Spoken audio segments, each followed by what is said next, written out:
Der Krankheitsherd von Hans Glückstein. Vom Westrich kommt kätzlich ein Bauer nach Mannem.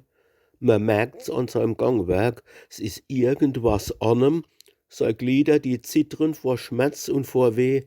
Er fühlt sich verschlagen, vom Kopf bis zum Zeh. Schnell geht er zum Doktor, verzählt ihm die Geschichte. Beim Fahren, da hätt er die Krankheit verwischt. Daheim hätt er wirklich keine Schmerzen noch gehabt.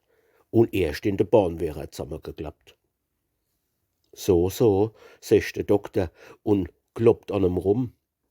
Die Krankheit, die scheint mir verzweifelt und krumm. Wo habe sie Schmerzen zuerst konstatiert? In welcher Gegend zum ersten Mal was gespürt? Ha, secht der Bauer noch bsinne und zaudre. Ha na, so ungefähr in der Gegend von Lautre.